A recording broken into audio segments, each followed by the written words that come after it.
ನಮಸ್ಕಾರ. ವಿಡಿಯೋ ನೋಡುವಂತ ಎಲ್ಲ ವೀಕ್ಷಕರಿಗೂ ನಮಸ್ಕಾರ. ಇಂದಿನ ವಿಡಿಯೋದಲ್ಲಿ ನಾವು ತಾಂಡವ ಮುನಿ ಮತ್ತು ಜ್ಞಾನವತಿ ಇವರು ಬ್ರಹ್ಮದೇವನನ್ನು ತಪಸ್ಸು ಮಾಡಿ ವರವನ್ನು ಕೇಳಿದಂತ ಸನ್ನಿವೇಶವನ್ನು ನಾವು ಇಂದಿನ ವಿಡಿಯೋದಲ್ಲಿ ನೋಡಿದ್ದೇವೆ. ಅದೇ ತರಹ ಈ ಶ್ರವಣ ಕುಮಾರನು ತನ್ನ ತಂದೆ ತಾಯಿಯನ್ನು ತುಂಬಾ ಅಪಾರ ಪ್ರೀತಿಯಿಂದ ಪ್ರೀತಿಸುತ್ತಿದ್ದನು. ಏನು ಕೊರತೆ ಇಲ್ಲದಾಗಿ ಚೆನ್ನಾಗಿ ನೋಡಿಕೊಳ್ಳುತ್ತಾ ಇದ್ದನು. ಒಮ್ಮೆ ಆ ವೃದ್ಧ ದಂಪತಿಗಳು ಪವಿತ್ರ ಸ್ಥಳಗಳಿಗೆ ತೀರ್ಥಯಾತ್ರೆ ಮಾಡಬೇಕು ಎಂದು ಆಸೆ ಇರುತ್ತೆ. ಆಗ ಶ್ರವಣ ಕುಮಾರನನ್ನು ಕರೆದು ಆ ವೃದ್ಧ ತಂದೆ ತಾಯಿಗಳು ಹೇಳ್ತಾರೆ, ಮಗ ಶ್ರವಣ, ನಾವು ತೀರ್ಥಯಾತ್ರೆಗೆ ಹೋಗಬೇಕೆಂದು ಅಂದುಕೊಂಡಿದ್ದೇವೆ ಮಗನೇ ಅಂತ ಶ್ರವಣ ಕುಮಾರನ ಹತ್ರ ಈ ತಂದೆ ತಾಯಿಗಳು ಹೇಳ್ತಾರೆ. ಅದಕ್ಕೆ ಶ್ರವಣ ಕುಮಾರನು ಸರಿ ಹೋಗೋಣ ಅಂತ ಒಪ್ಪಿಕೊಳ್ತಾನೆ. ಒಪ್ಪಿಕೊಂಡು ಸ್ವಲ್ಪ ಯೋಚನೆ ಮಾಡ್ತಾನೆ. ನಮ್ಮ ತಂದೆ ತಾಯಿಗಳು ವೃದ್ಧರು ಇಬ್ಬರಿಗೂ ಕಣ್ಣು ಕಾಣುವುದಿಲ್ಲ, ನಾನು ಇವರನ್ನು ಹೇಗೆ ಕರೆದುಕೊಂಡು ಹೋಗಲಿ ತೀರ್ಥಯಾತ್ರೆಗೆ ಅಂತ ಯೋಚನೆ ಮಾಡ್ತಾ ಇರ್ತಾನೆ. ಯೋಚನೆ ಮಾಡುವಂತ ಸಂದರ್ಭದಲ್ಲಿ ಒಂದು ಐಡಿಯಾ ಬರುತ್ತೆ ಅವನಿಗೆ. ಏನಪ್ಪಾ ಅಂತಂದ್ರೆ, ಒಂದು ಬಿದಿರಿನ ಕೋಲನ್ನು ತಂದು ಎರಡು ಬುಟ್ಟಿಗಳನ್ನು ಜೋಡಿಸುತ್ತಾನೆ. ತಕ್ಕಡಿಯಂತೆ ಎರಡು, ಆ ಕಡೆ ಈ ಕಡೆ ಎರಡೂ ಕಡೆಗೆ ತಕ್ಕಡಿಯ ರೀತಿಯಲ್ಲಿ ಆ ಬುಟ್ಟಿಗಳನ್ನು ಕಟ್ಟಿ ಅದಕ್ಕೆ ಕಾವಡಿ ಎಂದು ಕರೆಯುತ್ತಾರೆ. ಅದರಲ್ಲಿ ಇಬ್ಬರನ್ನು ಕೂರಿಸಿಕೊಂಡು ಪಾದಯಾತ್ರೆಗೆ ಹೆಗಲ ಮೇಲೆ ಹೊತ್ತುಕೊಂಡು ಹೊರಡುತ್ತಾನೆ. ಹೊರಡುವ ಮಾರ್ಗ ಮಧ್ಯದಲ್ಲಿ ದಟ್ಟ ಕಾಡು ಅರಣ್ಯದಲ್ಲಿ ಹಣ್ಣುಗಳನ್ನು ಸೇವಿಸುತ್ತಾ ಹೊರಟರು. ಸಂಜೆಯ ಸಮಯದಲ್ಲಿ ಅವರಿಗೆ, ಆ ತಂದೆ ತಾಯಿಯರಿಗೆ ನೀರಿನ ದಾಹವಾಗುತ್ತದೆ. ಯಾರಿಗೆ? ಶ್ರವಣ ಕುಮಾರನ ತಂದೆ ತಾಯಿಗೆ ನೀರಿನ ದಾಹವಾಗುತ್ತದೆ. ಮಗ, ನಮಗೆ ನೀರು ಬಾಯಾರಿಕೆ ಆಗಿದೆ ಎಂದು ಹೇಳುತ್ತಾರೆ. ಅಲ್ಲಿಯೇ ಒಂದು ಮರದ ಕೆಳಗೆ ಆ ತಂದೆ ತಾಯಿಯರನ್ನು ಇರಿಸಿ, ತಂದೆ, ನಾನು ನೀರನ್ನು ತರಲು ಹೋಗಿ ಬರುತ್ತೇನೆ, ನೀವು ಇಲ್ಲೇ ಇರಿ ಎಂದು ಹೇಳಿ ನೀರನ್ನು ತರಲು ಶ್ರವಣ ಕುಮಾರನು ಹೋಗುತ್ತಾನೆ. ಇಲ್ಲೇ ಎಲ್ಲಾದರೂ ನೀರಿರಬಹುದು, ತರೋಣವೆಂದು ಹೋಗುತ್ತಾನೆ. ಇತ್ತ ದಶರಥ ಮಹಾರಾಜನಿಗೆ 3 ಜನ ಹೆಂಡತಿಯರು. ಆ 3 ಜನ ಹೆಂಡತಿಯರು ಇದ್ದರೂ ಸಹ ಪುತ್ರ ಸಂತಾನ ಇರುವುದಿಲ್ಲ. ದಶರಥ ಮಹಾರಾಜನು ಮಕ್ಕಳು ಇಲ್ಲದ ನೋವನ್ನು ಮರೆಯಲೆಂದು ನಿರಂತರವಾಗಿ ಕಾಡಿನಲ್ಲಿ ಬೇಟೆಗೆ ತೊಡಗಿರುತ್ತಾನೆ. ಒಂದು ದಿನ ಬೇಟೆಯಾಡಲೆಂದು ಒಂದು ಮರದ ಕೆಳಗೆ ಬಹಳ ಹೊತ್ತಿನಿಂದ ಕುಳಿತುಕೊಂಡಿರುತ್ತಾನೆ. ಈ ಕಡೆ ಶ್ರವಣ ಕುಮಾರನು ಕುಂಡಲಿಯಿಂದ ನೀರನ್ನು ತುಂಬುವ ಶಬ್ದ ಕೇಳಿ ಬರುತ್ತದೆ. ಗುಳು ಗುಳು ಗುಳು ಗುಳು ಶಬ್ದ ಕೇಳಿ ಬರುವುದನ್ನು ದಶರಥ ಮಹಾರಾಜನ ಕಿವಿಗೆ ಕೇಳಿಸುತ್ತದೆ.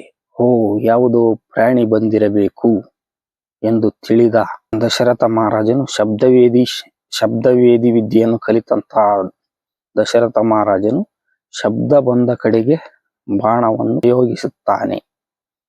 ಆ ಬಾಣ ಹೋಗಿ ಸೀದಾ ಶ್ರವಣ ಕುಮಾರನ ಎದೆಗೆ ತಾಕುತ್ತದೆ. ಆಗ ಶ್ರವಣ ಕುಮಾರನು ಅಯ್ಯೋ, ಅಪ್ಪ, ಅಮ್ಮ ಎಂದು ಕೂಗಾಡುತ್ತಾನೆ. ಆಗ ದಶರಥನು ಏನು ಏನು ಎಂದು ಕೂಗಿದ ಜಾಗದಲ್ಲಿ ಓಡಿ ಬರುತ್ತಾನೆ. ಅಯ್ಯೋ, ಏನಾಯಿತು? ನಾನು ಯಾವುದೋ ಪ್ರಾಣಿ ಎಂದು ಭಾವಿಸಿ ನಾನು ಬಿಲ್ಲನ್ನು ಹೊಡೆದೆ ತಂದು ಆ ಶ್ರವಣ ಕುಮಾರನನ್ನು ತೊಡೆಯ ಮೇಲೆ ಮಲಗಿಸಿ, ಯಾರು ನೀನು, ಯಾಕೆ ಇಲ್ಲಿಗೆ ಬಂದಿದ್ದಿ ಎಂದು ಶ್ರವಣ ಕುಮಾರನನ್ನು ದಶರಥ ಮಹಾರಾಜರು ಕೇಳುತ್ತಾರೆ. ಆಗ ಶ್ರವಣ ಕುಮಾರನು ಹೇಳ್ತಾನೆ, ನಾನು ತಾಂಡವ ಮುನಿ ಮತ್ತು ಜ್ಞಾನವತಿಯ ಮಗ ಶ್ರವಣ ಕುಮಾರ.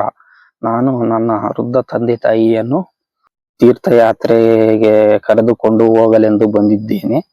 ಮಾರ್ಗ ಮಧ್ಯದಲ್ಲಿ ನಮ್ಮ ತಂದೆ ತಾಯಿಗಳು ನೀರು ಬಾಯಾರಿಕೆಯಾಗಿದೆ ಎಂದರು. ನಾನು ನೀರು ತರಲೆಂದು ಇಲ್ಲಿಗೆ ಬಂದೆ. ಅಷ್ಟರಲ್ಲಿ ಈ ಘಟನೆ ನಡೆದು ಹೋಯಿತು. ತಂದೆ ತಾಯಿಗೆ ನಾನು ಒಬ್ಬನೇ ಪುತ್ರನು. ಅವರನ್ನು ನೋಡಿಕೊಳ್ಳುವುದು ಯಾರು ಎಂದು ನೋವಿನಿಂದ ನೀರು ತುಂಬಿದಂತಹ ಕುಂಡಲಿಯನ್ನು ದಶರಥ ಮಹಾರಾಜನಿಗೆ ಕೊಟ್ಟು, ರಾಜರೇ, ಇದನ್ನು ನೀವು ನಮ್ಮ ತಂದೆ ತಾಯಿಗೆ ಕೊಡಿ ಎಂದು ಹೇಳುತ್ತಾನೆ. ಆಗ ದಶರಥ ಮಹಾರಾಜನು, ಚಿಂತಿಸಬೇಡ, ನಾನು ನಿಮ್ಮ ತಂದೆ ತಾಯಿಯನ್ನು ನೋಡಿಕೊಳ್ಳುತ್ತೇನೆ. ಅವರ ಆಸೆಯಂತೆ ತೀರ್ಥಯಾತ್ರೆಗೆ ಕರೆದುಕೊಂಡು ಹೋಗುತ್ತೇನೆ ಅವರನ್ನು ಎಂದು ಹೇಳುತ್ತಾನೆ. ಶ್ರವಣಕುಮಾರನು ಅಲ್ಲಿಯೇ ಹಸು ನೀಗುತ್ತಾನೆ. ಇತ್ತ ದಶರಥ ಮಹಾರಾಜನು ಆ ವೃದ್ಧರು ಇರುವಂತಹ ಸ್ಥಳಕ್ಕೆ ಬಂದು ನಿಲ್ಲುತ್ತಾನೆ. ಆಗ ತಂದೆ ತಾಯಿಗಳು ಕೇಳ್ತಾರೆ, ಶ್ರವಣ, ಬಾ, ಬಂದೆಯಾ? ಯಾಕೆ ತಡವಾಯಿತು ಶ್ರವಣ ಎಂದು ಹೇಳುತ್ತಾರೆ. ಆಗ ದಶರಥ ಮಹಾರಾಜನು ಏನೂ ಮಾತನಾಡದೆ ತಡಬಡಿಸುತ್ತಿದ್ದನು. ಆಗ ತಂದೆ ಕೇಳುತ್ತಾನೆ, ಯಾಕೆ, ಯಾರು ನೀನು? ನಮ್ಮ ಶ್ರವಣ ಕುಮಾರನು ಹೌದು ತಾನೆ ನೀನು, ಅಥವಾ ಬೇರೆ ಯಾರಾದರೂ? ಹೇಳು ಹೇಳು ಬೇಗ ಎಂದು ಹೇಳುತ್ತಾನೆ. ವಿಧಿ ಇಲ್ಲದೆ ದಶರಥ ಮಹಾರಾಜನು ಹೇಳಲೇಬೇಕಾಗುತ್ತದೆ. ನಾನು ಅಯೋಧ್ಯೆಯ ದಶರಥ ಮಹಾರಾಜನು. ನಾನು ಬೇಟೆಗೆಂದು ಕಾಡಿಗೆ ಬಂದಿದ್ದೆ. ನಾನು ಯಾವುದೋ ಪ್ರಾಣಿ ಎಂದು ನಿಮ್ಮ ಮಗ ನೀರು ತುಂಬುವುದನ್ನು ತಿಳಿಯದೆ ನಾನು ಬಾಣವನ್ನು ಪ್ರಯೋಗಿಸಿದೆ. ಅದು ಶ್ರವಣ ಕುಮಾರನಿಗೆ ತಾಕಿದೆ. ಶ್ರವಣ ಕುಮಾರನು ಈಗ ಇಲ್ಲ ಎಂದು ಹೇಳುತ್ತಾನೆ. ಮಗನಿಲ್ಲವೇ ಎಂದು ತುಂಬಾ ದುಃಖಿತರಾಗಿ ಅವನಿಗೆ ಒಂದು ಶಾಪವನ್ನು ಹಾಕುತ್ತಾರೆ ಆ ತಂದೆ ತಾಯಿಗಳು. ಆ ಶಾಪವೇನೆಂದರೆ, ಆಸರೆಯಾಗಿದ್ದ ನನ್ನ ಒಬ್ಬ ಮಗನನ್ನು ಕಿತ್ತುಕೊಂಡೆಯಾ, ನಿನಗೂ ಇಳಿ ವಯಸ್ಸಿನಲ್ಲಿ ಮಗನಿಲ್ಲದೆ ದೂರವಾಗಿರಬೇಕು ಎಂದು ಶಾಪ ಕೊಟ್ಟು ಆ ಇಬ್ಬರು ದಂಪತಿ ವೃದ್ಧರು ಅಲ್ಲೇ ಪ್ರಾಣವನ್ನು ಬಿಡುತ್ತಾರೆ. ವಿಧಿವಿಧಾನಗಳಂತೆ ಅವರನ್ನು ಸಂಸ್ಕರಿಸಿ ಮಹಾರಾಜನು ಅರಮನೆಗೆ ಬರುತ್ತಾನೆ.